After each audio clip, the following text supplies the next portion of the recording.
Thank you all for being here. Very excited to talk to you today about how to age-proof your brain. And really, what I mean by that is how do you get the best out of your brain each day to improve your memory, your focus, your productivity, just feel your best.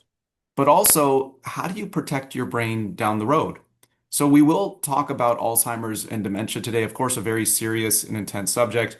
But we're going to talk about it today in terms of hope, because we now know that there are little things that we can do each day that can lower our risk of Alzheimer's and dementia anywhere from 30 to 60%. And these are just based upon lifestyle factors, just little things that have a big impact.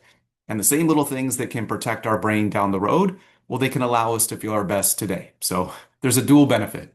So people often ask me, what's the secret? How do I do this? How do I age-proof my brain? Is it all about this stuff? Is it all about the Sudoku, the crossword puzzles? Is that the secret? And usually somebody says, please say no. Please tell me it's not those things. I don't want to do those things.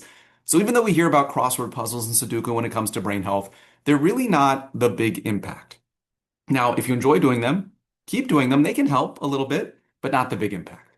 So if it's not the crossword puzzles, I would say the most common question I get asked is it the pills that I see advertised on TV? The pills that promise to protect my brain, boost my memory, is that the secret?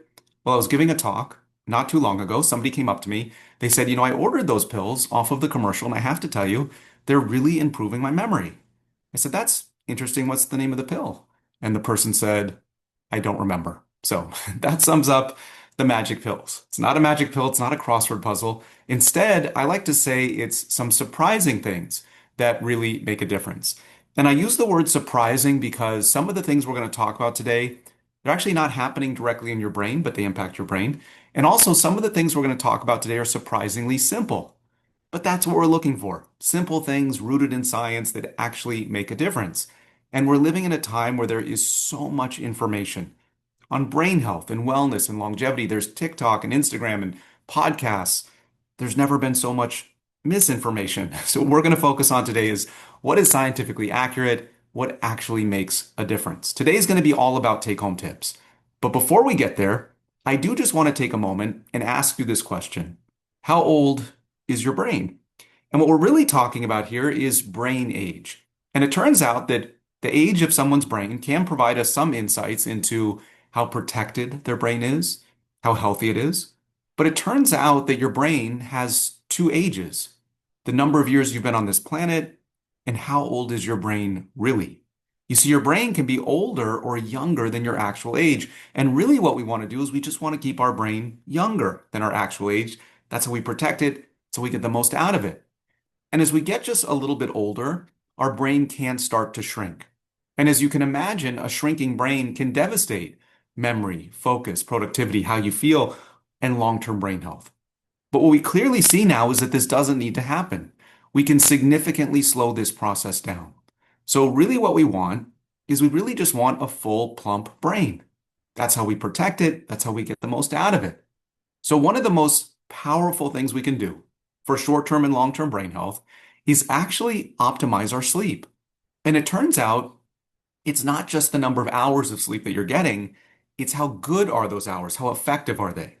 So I want to show you how this works. We're going to do a quick pop quiz just for fun.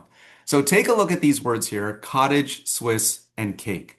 Can you think of a word that goes with all three of those words? Cottage, Swiss, cake. Did you get cheese? We'll do one more: cream, skate, water. Did you get ice? Now, if you didn't get it, don't panic. It's okay. It can take a little practice. But the idea is we could do an experiment. We could take the people we have here today. We could divide you into two groups. One group, we're going to have you take a quiz or a test just like this. We're going to have you get a good night's sleep. We're going to retest you in the morning. The other group, same quiz or test, but we're going to disrupt your sleep, wake you up several times throughout the night, retest you in the morning. Now, the group that gets a good night's sleep, when you retest them, on average, their scores go up. The people who don't get a good night's sleep, on average, their scores drop. And for years, people said this is obvious. They're just rested. That's why they're doing better. And the other group is just tired. But there's more to it. There's something happening when we're sleeping, specifically when we're dreaming, that's critical for our memory.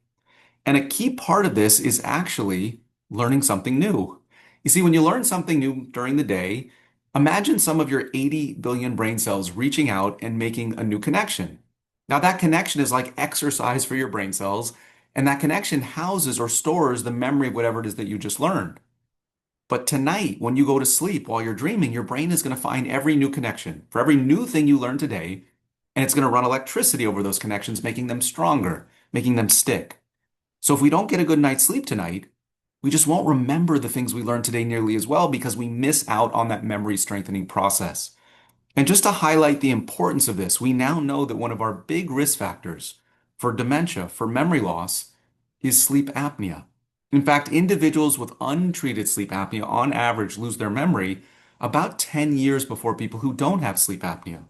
And I know that can sound very scary, but if you just treat the sleep apnea effectively, that risk pretty much goes away. And it really highlights a theme of what we're going to talk about today. We've identified factors that they might not seem connected, but they are, and we have good treatments for them. So we just want to leverage and utilize them to protect our brain. Now, sleep apnea is often overlooked. Someone can be waking up hundreds of times throughout the night, and we can understand how that could really devastate memory. But we also just want to optimize our sleep in general. So let's talk about some things we can do. There was a discovery. It actually recently won the Nobel Prize, and it's the discovery of your brain clock or your suprachiasmatic nucleus. And it's this little tiny clump of brain cells. Imagine something about the size of a head of a pin, right about where you see that clock. And our understanding of how this works can help you fall asleep faster, sleep better throughout the night, wake up feeling more energized, more refreshed, but also give you that type of sleep that makes your memory stronger. So we'll talk just for a moment about how it works, then we'll get those take-home tips. So imagine you're in bed at night. You're lying there in the dark. Your brain clock notices you're in the dark and causes your brain to release melatonin. When you release enough melatonin in your brain basically falls asleep. But how does your brain wake up? How are you really alert, focused, ready for the day? Well, your brain gets in the presence of some natural light. And even if your eyelids are closed, the light streams through, your brain clock notices it, turns off the melatonin, your brain wakes up. So we see light and dark are playing a role here, but we need to go just one step further. Because it turns out that we now understand that your brain clock, it's kind of like a sand timer in the sense that you do something every single day that starts the countdown to when you're going to fall asleep that night. Almost like you're turning over this sand timer in your brain. Well, the question is, when do you do this and how do you do this? How do you start the countdown to fall asleep? Well, we clearly see now that you start the countdown every single morning by getting outside in the presence of some natural light for about 10 minutes, within about a half hour of waking up. Sounds so simple, but we're actually preparing for every night's sleep in the morning. It can feel like we're preparing for sleep 5, 10, 20 minutes before bed, but it's really in the morning. And it can be so easy to stay at home or go to the computer or just miss out on this little bit of outside time that actually helps us fall asleep that night. The countdown for most people is about 14 to 15 hours, and if we miss it, we understand how that can have an impact. Now, we're also realizing that this brain clock, it's one of the hottest areas in brain health because we now understand it also plays a role in your mood, how are you going to feel that day, it plays a role in metabolism. So something so simple, but something we can just so easily overlook is that dose of morning light. Now, I want to take a moment and talk to you about the cleanliness of your brain. And the reason we're going to talk about this is we now understand that how clean someone's brain is can provide us some insights into the true age of their brain, how healthy their brain is, how protected it is. And we could think of it almost like your brain is like a factory. It makes products like we were just talking about every time you learn something new. But your brain also makes byproducts, waste, trash, garbage. These are like leftover chemical reactions, broken down proteins, just part of all the hard work your brain is doing. Now, your brain's about 3 pounds. And in a year, guess how much waste and trash it makes? About 5 pounds. And as you can imagine, you have to get rid of it. Otherwise, this waste and trash can fill up in our brain and interfere with how we feel, our mood, our memory, and our long-term brain health. And as we get just a little bit older, our brain's ability to remove this waste and trash can become less efficient and effective. But we've identified things that we can do. So what we're going to talk about is 3 things that we see can keep your brain clean. Now, before we get to those 3 tips, I do just want to highlight the importance of what we're talking about and just put it in some perspective. What we're looking at here is a brain cell in the center, and you notice those bluish clumps around? Those are plaques. And that's a buildup of a certain type of waste and trash in the brain that we see in Alzheimer's disease. Now, Alzheimer's is one specific disease that can cause the symptoms of dementia. We say that dementia is just significant memory loss. There's many causes of dementia. Alzheimer's is one of the most common, so we need to talk about it. And these plaques are not the only thing happening in Alzheimer's disease. There's other things as well we're going to talk about. And for today, what we're really going to be focusing on is all different types of waste and trash from the brain. We're hearing about plastics and microplastics and toxins and just how do we keep our brain clean in general. That's how we really keep it youthful. So let's talk about the things we can do. So the first way to clean your brain is going to happen tonight. Tonight, when you go to sleep, something very odd is going to happen. Your brain inside your skull is actually going to shrink down to about 65% of its current size. Sounds like a horror movie. Your brain shrinking and squeezing in your skull, but this is actually a good shrinking because imagine your brain is almost like a sponge. And imagine it's squeezing out all the waste and trash that just normally builds up throughout the day. And you're squeezing it out into this almost like empty space, you could imagine. And then fluid from your spinal cord goes up into your brain and washes all this trash away. So every single night, you give your brain a squeeze and a wash. Squeeze out the garbage, wash it away. We're actually calling this a brainwash. It's one of our biggest breakthroughs in brain health. It's actually a picture of it happening. So we're looking at here on the left, if you see that blue line with that red stuff coming out, that blue line is a brain cell, and that red stuff is trash being squeezed out and washed away. So if we don't get a good night's sleep or, you kind of wake up with that kind of foggy feeling, at its essence, what does that mean? It means, well, we've left too much trash in the brain. And we're concerned about that buildup the next day and years down the road. And that's really why we're taking this time to talk about sleep, because we're seeing it's an opportunity to not only clean our brain, but small, simple things can really optimize this process. Now, we are concerned about the over-the-counter sleep aids and the medications that, you walk into a pharmacy or you go online, and this class of drowsy inducing medications that even some allergy pills will have this side effect, and people will use them to help them fall asleep. Understandably, they're just looking for anything that works, but we now understand that the long-term use and the higher doses of this class of medication can significantly increase the risk of memory loss. And what we're concerned about is that these medications they just don't allow the brain to go through the washing process effectively. So we don't want to turn to these. But let's talk about something we can do. Let's get a tip from Pete Sampras. So Pete Sampras figured something out about 15, 16 years before brain scientists. And he was playing tennis all over the world in these tournaments. And he would go to his hotel room and he would always bring with him, when he was checking in, his black masking tape. And he would take this tape and he would cover up every little light source in his hotel room. You name it, he covered it up. And he said if he did this while he was sleeping, he played better the next day. He had more energy. He was more focused. If he essentially slept in true darkness. And at the time we thought, this is really weird. But he was onto something. Those little bits of light, they seem silly and insignificant to talk about, but we now understand that they add up to something we call light pollution. And imagine, even if our eyelids are closed, all these little bits of light that illuminate our rooms these days could be passing through our closed eyelids, tricking that brain clock into thinking it's daytime. Now, that can suppress the release of melatonin, not allowing the brain to get into those deeper stages of sleep. And that's where the brainwash takes place.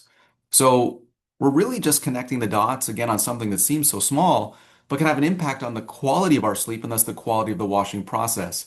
Essentially, what we're really saying is that we can be asleep, but not be getting the benefit of our sleep, not the best brainwash. So when you go back to your bedroom tonight, you don't have to get out black masking tape. You don't have to go that far. But just making an honest assessment, am I sleeping in the dark? Have I grown accustomed to an illuminated room? Just experiment. Unplug something, move something to another room. It doesn't have to be complete darkness, but a little more darkness can go a long way in really optimizing this brainwashing process. Now, we're going to leave sleep for now. We'll come back to it in a little bit, but I do want to share with you two other things you can do to clean your brain that are not related to sleep. And the second way to clean your brain is kind of like a power wash. Have you ever power washed a backyard or a garage? You get the hose out, you start to spray. Well, imagine spraying your brain. Imagine spraying away the debris. Well, you can spray your brain with something called norepinephrine. So the question is, when do you do this? And how do you do this? Well, you power wash your brain every time you learn something new. And people often ask me, are you talking about brain games? Is that what you're saying? I should be downloading these things on my phone or my tablet. I should be playing brain games? Well, the study suggests for the most part that playing brain games makes you better at guess what? Brain games. It doesn't seem to carry over to day-to-day memory. Now, there's some new research that there's something called brain HQ, possibly has some impacts on memory, some games people can play, but where we're really seeing a significant impact is just picking something new to you that's outside of your field of expertise. It could be anything, could be a foreign language, a musical instrument, but that newness, that feeling like this is a bit challenging, this is out of my comfort zone. That's the norepinephrine spraying through the brain and kind of cleaning it. Now, to highlight the importance of this tip, we now know that one of our big risk factors for dementia, for memory loss, is hearing loss. And even if the hearing loss is just mild, it doubles the risk of dementia. Sounds scary, but if you just treat the hearing loss with something like a hearing aid, that risk pretty much goes away. And it really comes back to this theme. Doesn't seem connected, but it is. We have a good treatment for it. We just want to utilize it. But what would the connection be? Why would hearing loss be related to memory loss? Well, what we're concerned about is that if somebody's not hearing, they might not be learning and taking in new information and missing out on this power washing process. I also have to mention that there was a study that came out this year. It was done at Harvard, and it's been going on for 30 years, and they keep releasing new data. And what they're asking in this study is just how does somebody live the longest, healthiest life? Not just the longest life, but healthy for as long as possible. They're calling this the health span. And right at the top of the list, the researchers were really surprised what had pretty much the biggest impact. And it turns out it was being social, like having friends. And we're seeing the same thing in brain health. We now understand that if somebody's feeling lonely or isolated or disconnected, their risk of Alzheimer's or dementia can go up about 50%. But if someone goes to dinner parties or meets their friend for lunch or calls people on the phone, just has some social interaction, we see the risk of dementia drop. And what we believe is happening is that, as simple as it sounds, when we're being social, we're learning new things, we're using our hearing, and we're just getting a really good power wash to our brain. So just something that can be so easy to forget in a world that can be isolating is just having some social interaction. Now, the last thing we're going to talk about in terms of keeping your brain clean, the third way to clean your brain, so it's not sleep, it's not the power wash. This way to clean your brain is one of our biggest breakthroughs in brain health. And this way to clean your brain, it's happening right now. As we're here together virtually, you have this amazing human cell swimming around your brain right now, just eating up the trash for you, just gobbling it up. It's called a microglia.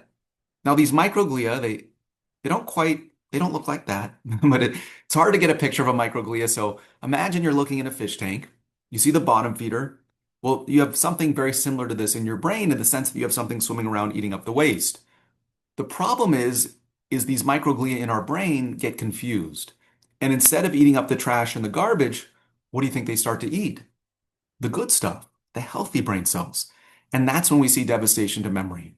It's also when we can see an increased risk for things like anxiety and depression, when our own microglia make this mistake and they start attacking healthy brain cells.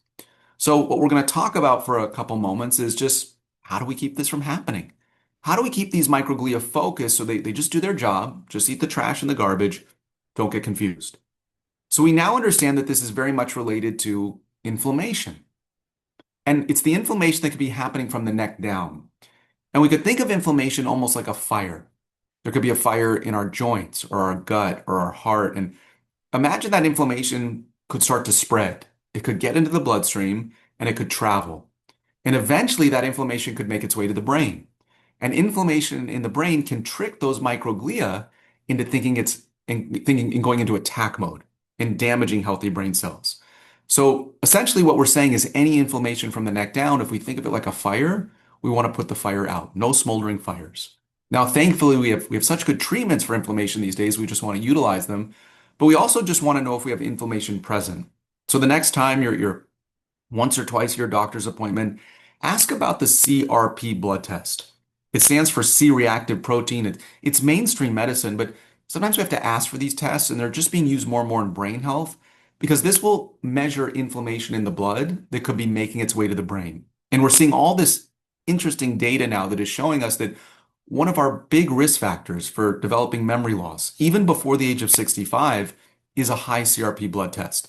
So this is something we can test for and then we can treat, and we just want to utilize it. In a moment, I'm going to give you what I call the one piece of paper. It's the key test that we've now identified that if we can just keep these numbers in normal ranges, we can protect our brain now and years from now. But what else can we do to lessen inflammation? What's something really simple that we can do each day? Well, one of our biggest impacts on lessening inflammation, we now understand is it's just what we're eating. And a lot of the inflammation that can spread to the brain is actually rooted or emanates from the gut. And you could think of it almost like a fire, and some foods put the fire out, and some foods fan the flames. And after over a decade of research, there's something called the mind diet. And people who like sort of follow a mind diet, they lower their risk of Alzheimer's by about 35%. People who strictly follow a mind diet lower their risk by about 53%. So what's on a mind diet? Well, we see here that it's vegetables, nuts, berries, beans, whole grains, fish, poultry, olive oil. Wine made the list, 1 glass a day. The only time I ever got a standing ovation was when I mentioned that wine was on a brain healthy diet, but alcohol can be very controversial. We can talk about it in the discussion. It tends to impact people differently, and there's a lot of complexity there.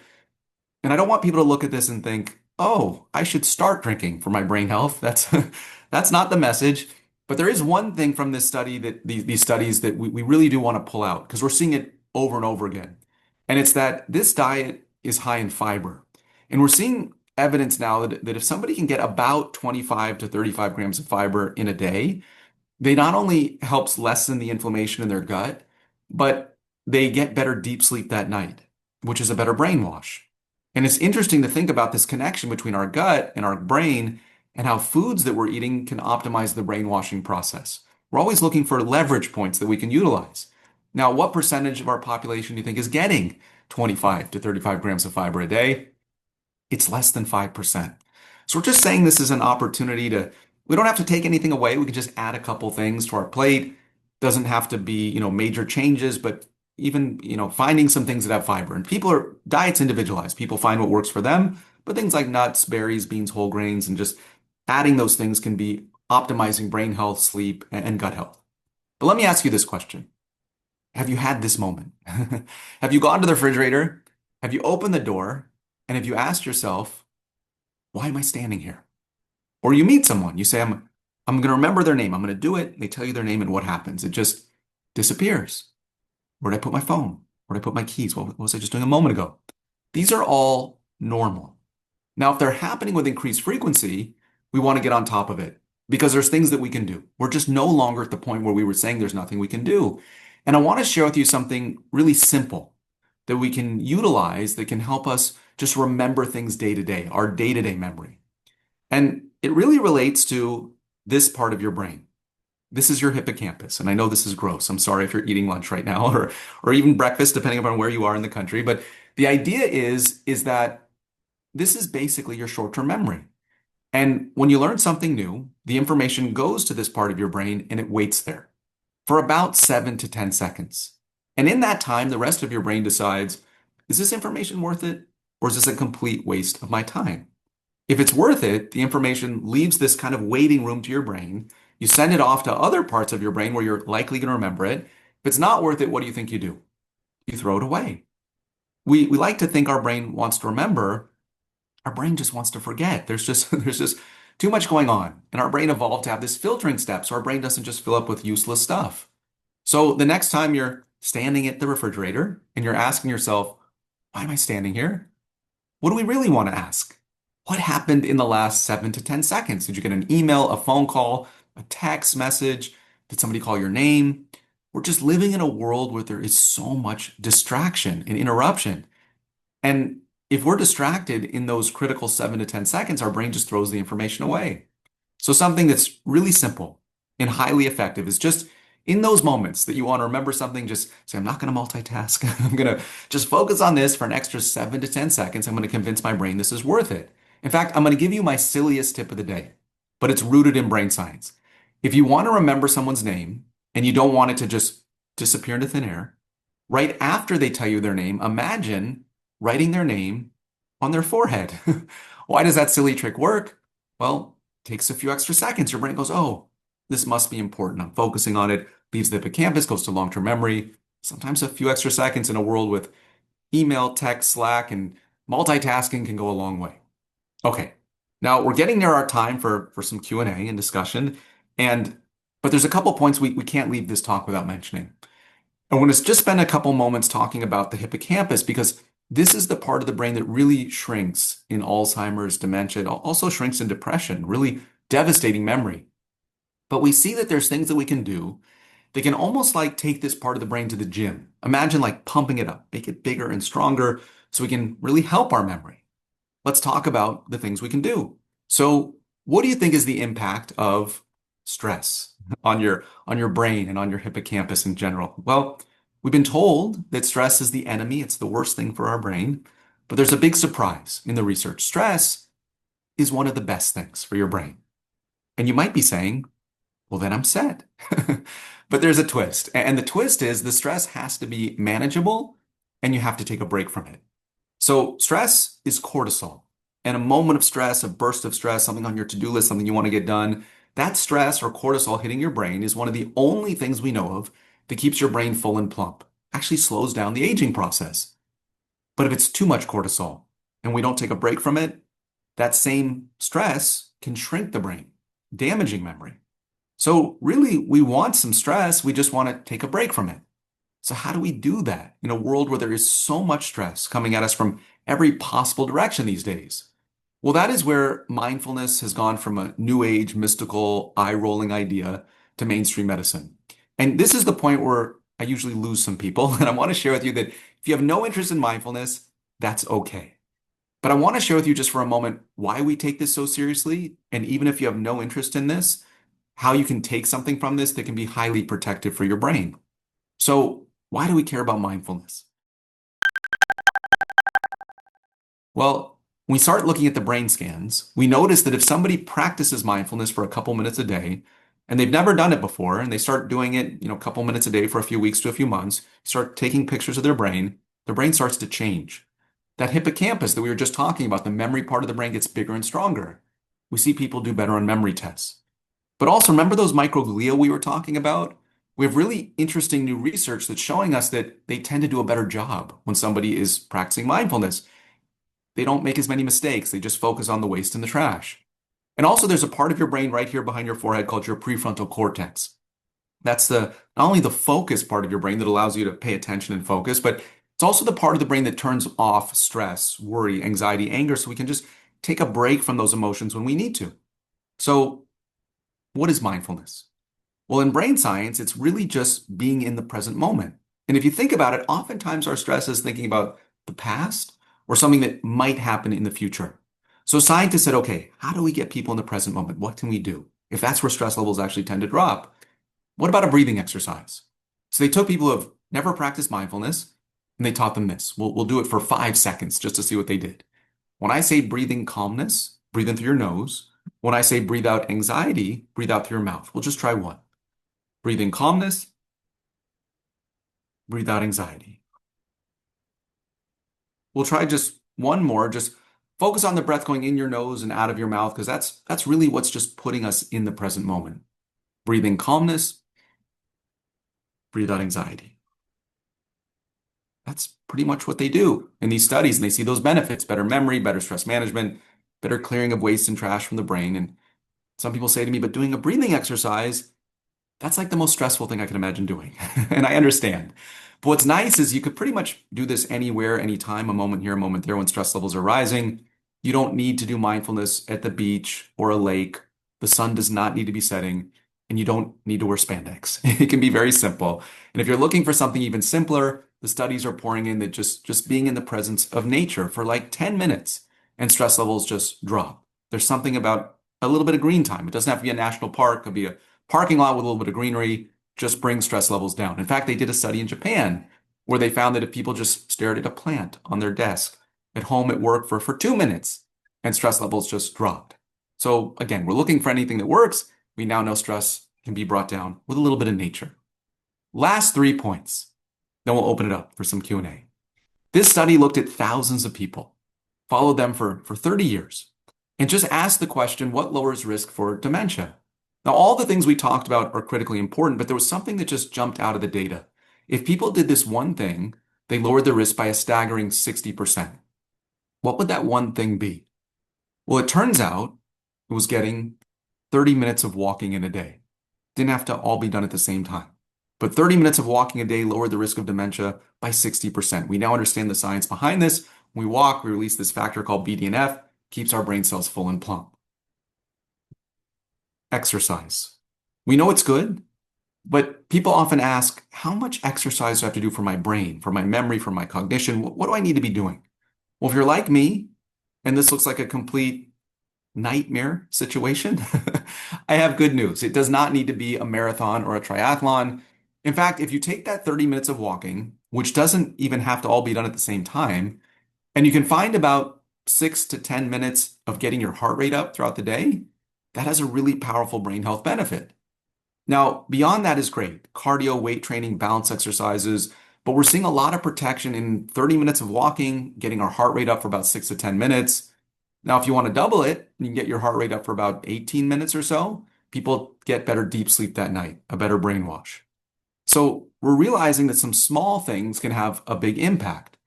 In fact, sometimes little things add up. This is one of my favorite photos. This is people taking the escalator over the stairs to the gym. And the reason why I show you this is they've actually tracked people for a few weeks to a few months. And they find that if people just take the stairs over an elevator or an escalator a couple more times during the week, their brain looks more full, more plump, less shrinking.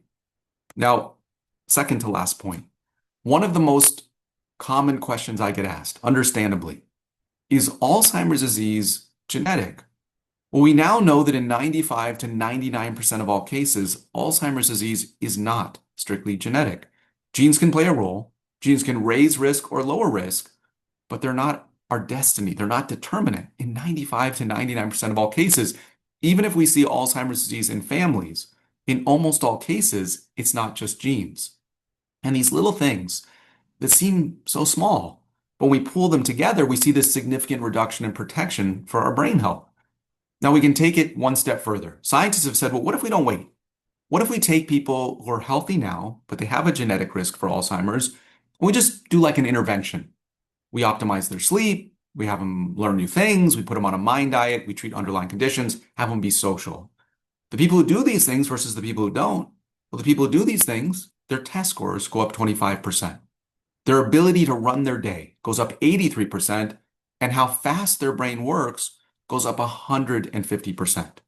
So we clearly see we can protect our brain down the road, but we can also just optimize it and make it work better today. Gives us a lot of hope that we have just more control over our brain health than we ever thought. This is that one piece of paper. Next time you're once or twice your doctor's appointment, which we now understand is really important for brain health, is just a general physical, just asking about these tests, just saying, I want to be on top of inflammation. I want to keep that number low. I'm hearing that's important for brain health. And guess what is one of the most powerful indicators of our ability to retain our memory years and decades from now? Our blood pressure today. And blood pressure that's too high or too low can raise the risk of Alzheimer's disease. So it's just something that we just want to know that number and be aware that we have such good treatments in this area. We just want to utilize and leverage them. Want to be on top of cholesterol. And also another simple blood test to ask your doctor about is homocysteine. It's a simple blood test that measures silent damage in the heart. Now, you can imagine that if your heart isn't getting enough oxygen to your brain, that can impact someone's memory that day and years down the road. And it can be really hard to detect, but this test helps detect it. Very easy to treat once it's detected. So it's something we want to leverage. And you might be hearing that Alzheimer's disease is like type 3 diabetes, that there's some real insights there. In fact, that untreated diabetes is one of our single greatest risk factors for developing Alzheimer's disease. It raises the risk almost 65%. So we just want to be on top of blood sugar. And, there's prediabetes and insulin resistance, and realizing that this is just something people often aren't aware that they have. We just want to be treating it proactively to protect the brain. The waste, the trash, the garbage that we've been talking about, it can start filling up in our brain years and decades before we'd see significant symptoms. So we just want to do little things now. And I don't want anyone to leave this talk thinking, oh no, I'm having trouble sleeping, or this underlying condition, I'm destined to lose my memory. In almost all cases, it's not one thing. It's like the straw that breaks the camel's back. We've identified so many of the straws. We just want to take as many off the camel's back as we can. Just push odds in our favor. Just control what we can't control. Last study. One of my favorites. They took a group of people in their 80s, but this applies to many different ages. And they just asked the question, is there anything we can do to make their brain look more full, more plump, less shrinking, that's better than walking? Because walking, it's about as good as it gets. But they found something that was better than walking, made the brain more plump. What do you think that was? Any guesses, or have you heard this study? Well, it turns out it was dancing. Why dancing? Why would dancing be so good for the brain?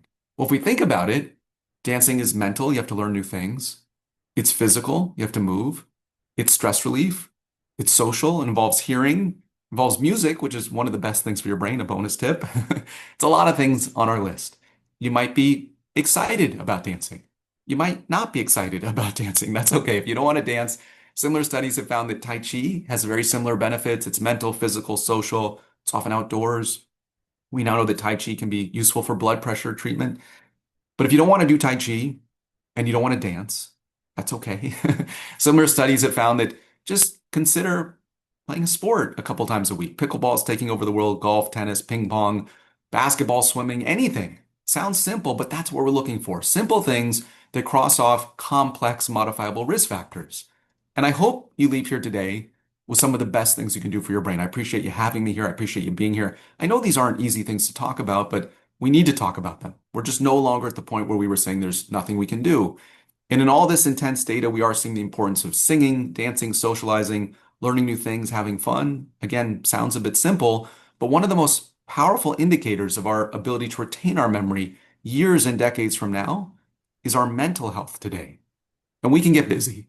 There can be a lot on our plate. We can be taking care of other people, and there's a lot of stress in this world, and it can be so easy to forget about our own brain. So here are 6 simple things rooted in science that we clearly see have an impact amongst all the noise that's out there, and there's a lot of noise. Tonight, do an experiment. Make your room just a little bit darker. Get that melatonin flowing, get that good brainwash, see how you feel tomorrow. Keep learning new things. Find something new that's outside of your field of expertise. That feeling like, oh, I've always wanted to learn this, but it's challenging. That's a good feeling. We want to embrace that and find moments to be social. We actually want to embrace some stress, but we just want to take a break. Could be the breathing exercises, could be a little bit of nature, but we're actually seeing evidence now that even low levels of stress that we don't take a break from can damage the brain. So we just want to find those moments to take a break, bring stress levels down. Think about the 30 minutes of walking a day. Doesn't have to all be done at the same time, but we're seeing the importance of getting our heart rate up for about 6 to 10 minutes. Beyond that is great. Cardio, weight training, balance exercises, some of the best things we can do. But we're seeing a lot of protection at this level as well, at this threshold. Think about the underlying conditions. They don't seem connected, but they are. And this is where we have the good treatments. We want to leverage them. We talked about a lot of them. We talked about heart health, sleep apnea, hearing loss, gut health, heart health. I mentioned blood pressure. Another quick one. We now know that gingivitis, if it's not treated, raises the risk of Alzheimer's, also raises the risk of depression. And at first we'd say, how's that possible? But what is gingivitis? It's inflammation in the gums that can spread to the brain, tricking those microglia into going into attack mode. So just brushing and flossing teeth is part of brain health.